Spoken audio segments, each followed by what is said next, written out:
Hello guys, today is a good day. It's the first time in almost 1 year that me and my MX-5 are in the same place. We are at PB Motorsport. And if you remember last year, the last time that my car broke down, we had to remove the turbo stuff and all the stock MX-5 drivetrain out of the car. All this stuff is now gone. But if you notice in front of me, there is always these shiny car parts. There is a company called V8 Roadsters that creates this kit that allows you to put a modern Camaro V6 engine in an old MX-5. And they describe the process as almost bolt-on. And the whole Nürburgring scene, for that matter, is taking itself so seriously, and we don't like that.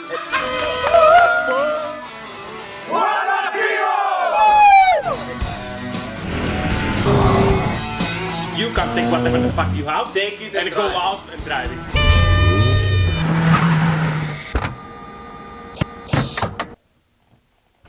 Everyone loves the first generation Mazda MX-5.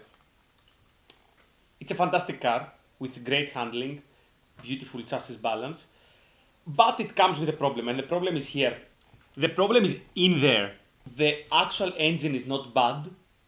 It is that the rest of the car is actually so good that makes the engine feel like the weak link. And there is many ways that you can get power out of the stock drivetrain. And if you want to see how living with a turbo MX-5 is, you can actually watch a couple of the previous videos in this channel or search the internet. There are multiple people doing cheap or expensive builds. However, the subject of this video is not how you can get more power out of the stock drivetrain. The subject of this video is how you can swap inside your MX-5 a newer and more reliable engine so you can actually make more power without having to worry about reliability issues. If you have the fabrication skills, you can cut and weld your way and put any engine that you can imagine inside a Mazda MX-5. Inline 6, V8, V6, electric motors, whatever you can imagine has been done before. And at the same time, there is so many bolt-on solutions that even if you decide that you don't have the fabrication skills and you cannot do it yourself, you can actually get kits from companies that help you put many different engines with minimal cutting and welding. One of these kits is the kit that we're gonna see today. I will be honest here and say that there is no perfect swap. Every single common swap that you see for the MX-5, from the V8s, the K20s and K24s, and all the different V6s, every single one of them comes with its own sets of problems. And when I was thinking about what I would like to have in my own car, I was pretty sure that I wanted a V8. It wasn't up until the moment that I spoke with the guys at V8 Roadsters that they sort of swayed me towards a different option.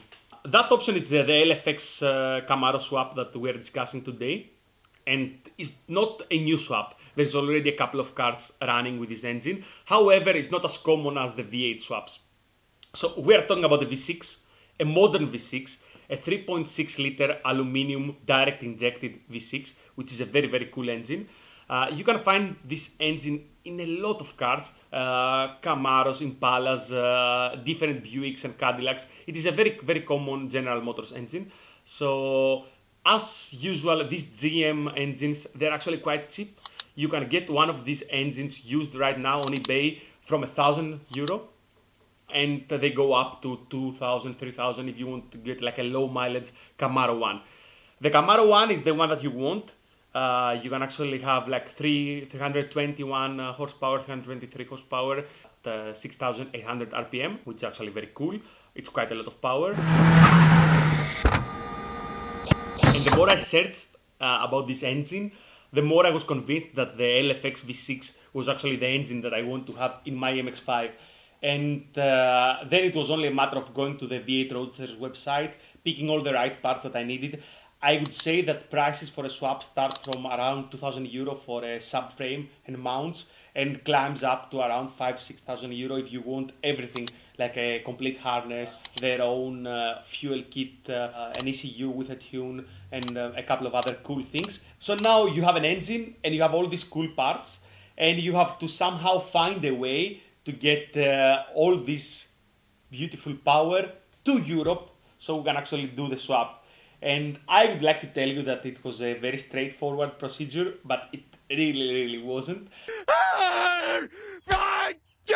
Why must life be so hard? At the same time, I have no regrets because I cannot describe to you the feelings when this big package from the US arrived in Greece. I was there with Bill from PB Motorsport when we actually took delivery of the package.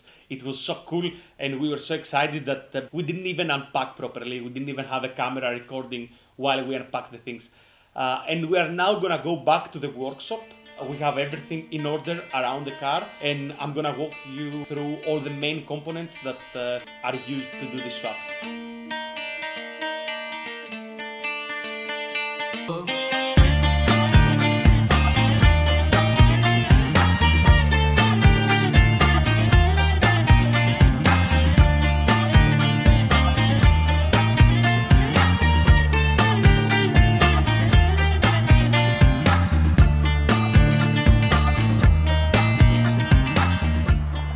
As you can clearly see, the moment you remove the engine, you actually have quite a lot of space here. So let's see what the kit includes. It's quite interesting to see the stock subframe here that's already removed. So this is the stock subframe, and you can actually see already here the V8 Roadsters item. It's a very quality piece. Not only the welds are beautiful, not only it's strong, but it's light. And it's the same subframe that is being used in all these V8 kits that you see, all the Flying Miata V8 cars. It's the same subframe that is being used by Kei Miata in the K20 cars. This is a very commonly used subframe. It has a couple of very important features, one of them being that it actually retains the stock MX-5 geometry. This is where the steering rack goes. So basically you end up driving a car that feels like an MX-5. And one of these reasons that it will still feel like an MX-5 is this. This aluminum V6 engine is not only more powerful, newer and with less kilometers than what was before in the car, but it's also extremely light. So we expect the final result to not be much heavier than what was before in the car, especially if you think that my car was turbo and had all this extra stuff that you need to have a working turbo conversion. Not only we have this brand new aluminum engine, this narrow angle V6 that is very light and much more reliable, DFI and all the cool features that you find in a modern car. We also have a transmission. Behind this engine sits an Aisin transmission. It can probably take double the power that what a stock MX-5 transmission can take. You can see here the new frame rail braces. If you remember, my car originally had the Flying Miata ones, so this has to be removed for the V8 Roadsters one to go in, because they also help you position the new transmission mount. This is the transmission mount, and this is the diff brace, the actual engine mounts that not only they are very strong, but they are also extremely light. And here you can see the much beefier Getrack diff. This diff can take all the power that your stock MX-5 diff cannot take. And of course you can actually see here the main axle and drive shafts. This is some mounts that have to be welded in the stock subframe. But basically this covers transmission-wise everything that you need. You can actually see here the modified oil pan. V8 Roadsters remove this part, welds it again, moves the bung around. The difference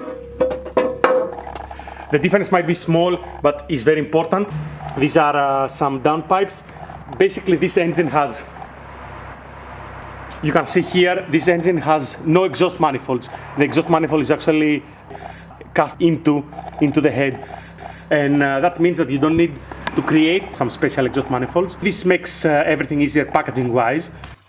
We have the ECU there, and we have here a couple of MISC stuff, power steering lines, clutch lines. We also have a brake kit. We have this brand new kit that V8 Roadsters is creating with StopTech. It's a very cool kit.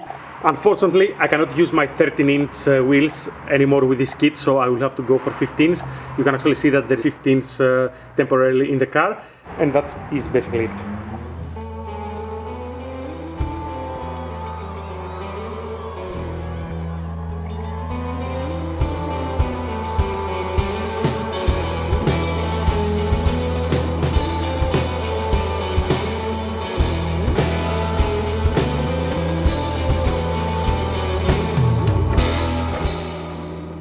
I think that is for today. We showed you all the important parts that you need to put that engine in here.